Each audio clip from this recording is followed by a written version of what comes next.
natin ngayon, no? God bless po sa ating lahat, no? At sabi nga nila, hindi daw po natatapos ang ating service, no? English pala.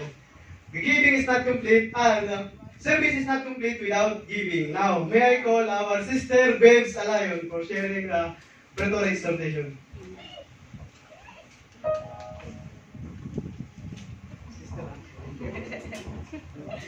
Praise God.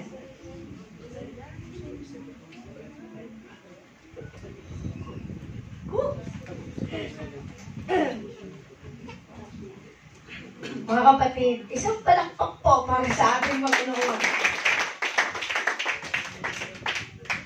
Pasensya na po. I don't know, I'm just too emotional right now. Because I'm just too blessed. Lalo na makita yung mga kapatid na they anointed. Alam niyo yun? The Lord choose us. Agree po ba tayo? Amen. Actually, this is my first time to exhort for offertory exhortation. So, please bear with me. And by the help of the Lord, with the guidance and the knowledge and wisdom from Him. Amen. So, before I start, gusto ko pong sabihin ang verse na napili ko to share. Actually, I have 5 minutes. I know every one of us is gutom na. Because almost lunch time. So, mabilis lang to.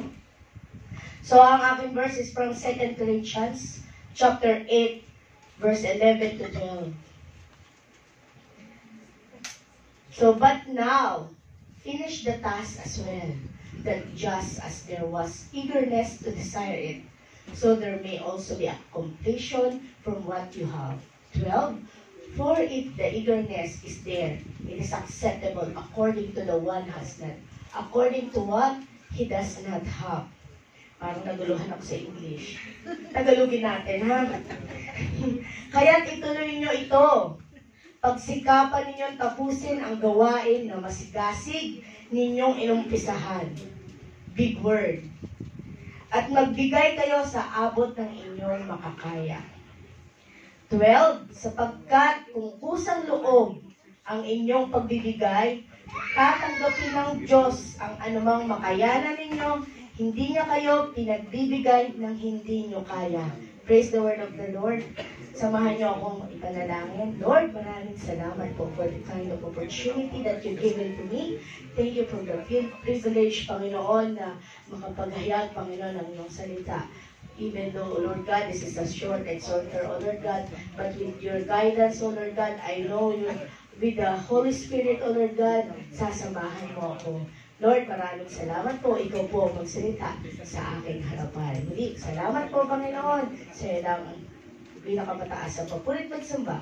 In Jesus' mighty name we pray. Amen. So, are we blessed? Amen. Amen. Parang hindi naman yata. Are we blessed? Amen. Amen. Sabi nga sa salita kapag ituloy ninyo ito, alam nyo, habang tayo ay ina-appoint as the new servant of the Lord, lalo na sa ating mga gawain, mas tumitindi ang blessing ng Panginoon sa atin. Kasi ito yung parang ito yung nagiging ebidensya na that the Lord, ang Panginoon ay kumikilos sa buhay mo. Amen po? So, napakalinaw sa salita ng ating Panginoon, no?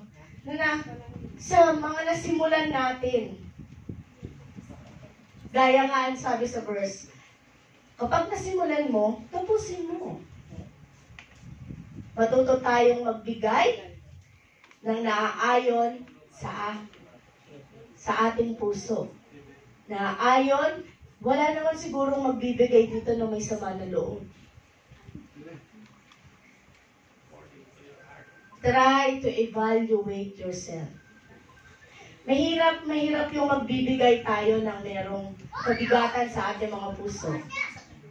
Sabi nga sa 2 Corinthians, chapter 9, verse 7, God loves a cheerful giver. Makikita niyo po yan dyan sa mga envelope nyo na hawak. So, sabi din sa ating Panginoon, meron akong narinig na isang sermon, question pala. Sabi, why should you and I honor God? Why? Why should we give as a way of honoring God? Bakit? Because God is a giving God. Gusto niyo ng patunay? Amen. Gusto niyo ng patunay? Amen. John 3:16. Amen. Alam natin yan. Sino makakapagsabi ng John 3:16? For God so loved the world that He gave His only begotten Son, that whosoever believes in Him shall not perish but have everlasting life. Amen. Napakalinaw. Sinong binigay ng Panginoon? Si Jesus. Tunay nga na napaka-generous ng ating Panginoon. Biro mo matubos ang kasalanan mo. Binigay niya ang kanyang nag-iisang bugtong na anak para mailigtas tayo. Kaya sino tayo? Para hindi ibalik ang kapurihan, maibalik sa kanya ang kanyang kayamanan. Sabi daw, may nagtanong sa akin one time na isang katrabaho ko. Sabi niya, bakit ba kapag nagbibigay ba kayo, it always means by money? Pag nagbibigay ba kayo, dapat laging may specific amount? Ganun talaga eh. Medyo may pagkamayama, gano'n eh. May specific amount, then you will write it down. Ang sabi ko sa kanya, no. As long as you give with all your heart. Ayun ang kalulugdan ng Panginoon. Parang, alam niyo yung kwento siguro ng the rich man and the poor widows, ha? Ay, sorry. Right? Diba? Basa niyo sa Mark 12:41-44. Sino kinalugdan ng Panginoon? Yung widow. Bakit? Kasi kung ano lang yung natitira sa kanya. Binigay niya lahat. At wala na siyang pakialam kung anong mangyayari at the end. Bakit? Kasi nagtiwala siya sa Panginoon because the God will provide. Amen. Amen? Meron bang isa, sabi daw, the greatest gift of immeasurable and eternal value na meron na makikita natin sa salita ng Diyos sa Deuteronomy 8:18. Ano po ba yung sa Deuteronomy 8:18? Meron ba akong nailagay dyan? Pasensya na po. Sa Deuteronomy 8:18, ang sabi po ay, but remember the Lord your God, for it is He who gives you the ability to produce wealth, and so confirms His covenant, which He swore to your ancestor as if today. Bakit ka meron ngayon? Saan ang galing? Bakit meron kang trabaho? Bakit nakakakain ka kahit wala kang trabaho? Bakit ka may hininga at buhay? Tandaan natin mga kapatid, paggising pa lang sa umaga, it's a blessing. It's a gift. Pagmulat ang mata, it's a gift. Thank you, Lord. Praise the Lord. Mga kapatid, huwag natin subukin ang ating Panginoon sa kanyang kayamanan. Malawak ang kayamanan at kaharian ng Panginoon. At ito ay nainihahanda rin para sa atin. What we need to do? To obey and to follow. Amen po? Amen. Pero sabi nga daw, meron daw tayong isang, ang sabi dito, and if you are malicious. But there is one power and one ability that you and I will never have. Alam niyo ba kung ano yun? Hindi natin kayang iligtas ang sarili natin. Kanino natin makukuha ang tunay na kaligtasan? Amen! Hallelujah! Ready na ba tayong na-experience? Ready na ba tayong na-experience ang blessing na blessing na nagmula sa ating Panginoon? Amen. Mga kapatid, I urge you to do so now and experience the greatest blessing you can ever have. Amen. May bibitawan lang ako isa for our conclusion. Bakit daw, sabi ni Paul sa Corinthians, sabi niya, to follow through a previous commitment to give to meet the needs of suffering Christians. He is not commanding them to do so. He wants them to give us an act of grace and love. Praise the Lord. Yun po, I urge you to do so now and experience the greatest blessing you can ever have. Magbigay po tayo sa Panginoon. Hallelujah. Ako na, ikot ko na lang.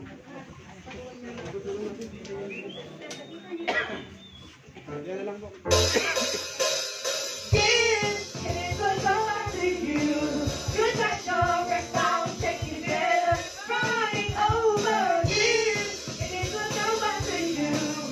When you give to the Lord, give, and it will come back to you.